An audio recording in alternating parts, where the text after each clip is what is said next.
Welcome back to Daytona International Speedway. 21 laps to go. Well, friends, ESPN in the world of motorsports lost a really close member of its family this winter. Ron Scalise's passion for sound is the reason you at home enjoy the best seat in racing. Ron, we know you're listening, so let's take all of your fans full throttle.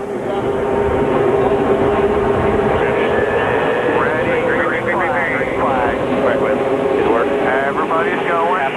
Still inside.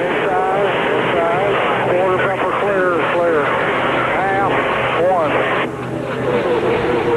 Coming outside now, he's still behind but coming. Still behind.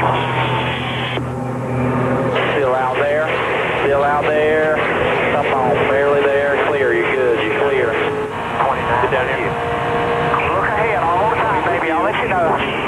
Everybody's like, everything's good.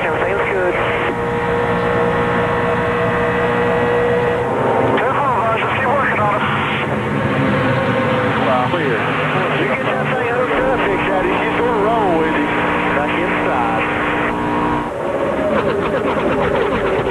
Keep digging here.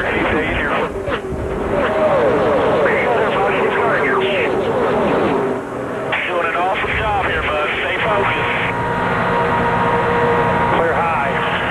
Watch it inside, clear high.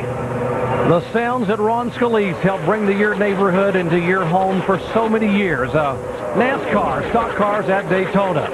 What an effort. Kyle Busch, Tony Stewart, Vickers, Dale Earnhardt Jr. was up there, and the car slipping a little bit. There's Keselowski. There's the 5 car.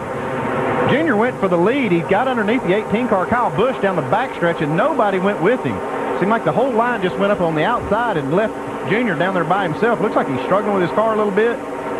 Wiggling right here, trying to get it back.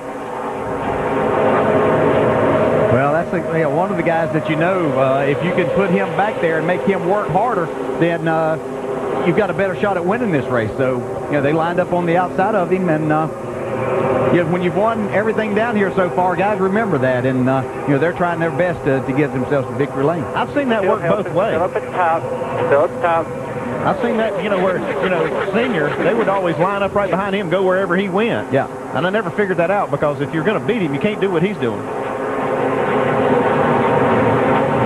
Intensity now beginning to build up. Okay, drivers, Rusty Wallace, Dale Jarrett, what's going through a driver's mind right now as the laps are clicking down and you got what you got as a race car? Yeah, this is the most tense time, I think. The beginning is always a very tense time. You got a good, solid grip on the steering wheel, but right now you're trying to win the race. So you're having to make every move, and when you were cautious earlier, Rusty, I think now you close up those holes and take those chances. Well, Dale, right now these guys got 4 new tires. The cars are handling good. They got 18 laps to go, now 17, and they've got to get it done right now. They got everything they needed throughout the race, and it's go time right now. So the intensity's coming up. They're getting real nervy, and they're getting ready to take some chances.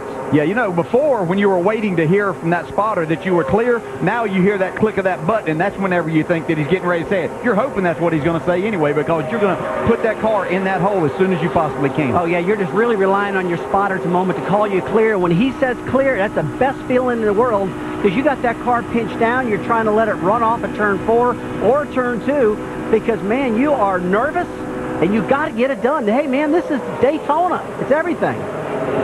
Yeah, and we were talking about Junior got freight line there a while ago, or freight trained, and look where he is right now. He's back in 5th, but he's got 4 Toyotas he's going to have to deal with.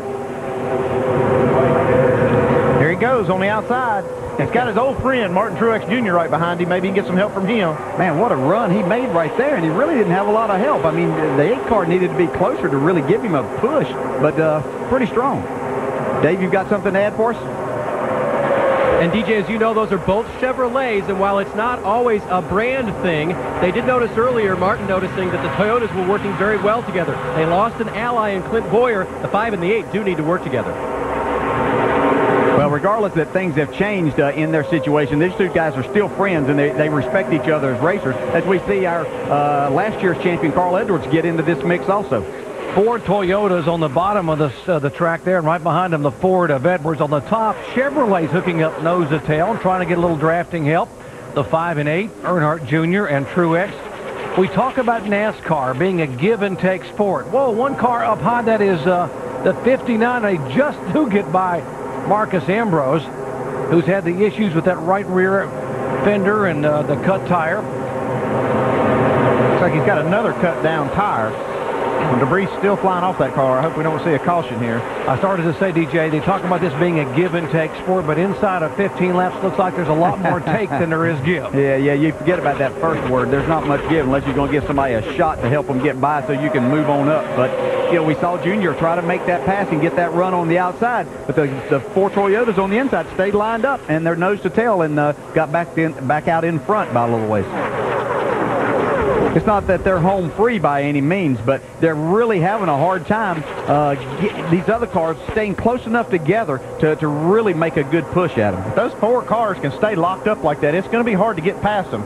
The only guy I know that can do that is this guy in this 5 car. He might be able to figure it out. Yeah, if he can keep Martin right there on his bumper, and he's got another fast Toyota right there, Denny Hamlin in the 32 car, then he can get down there and do some more what we call side drafting and slow those cars down a little bit like that. But he's got to have some help behind him to make that happen. As we see that go out the window now as his teammate or his partner for the minute, has left him. And for you Ford fans, here's a couple of them that are on their way. The 17 car of Matt Kenseth. You know, he sort of sits out there and waits until it's time to make a move. But people, we joke about him looking at his watch. I guess I can go ahead and make my move now. I think he checked it. He's in it now. This is David Pearson reincarnated with Matt Kenseth. There's no doubt about that.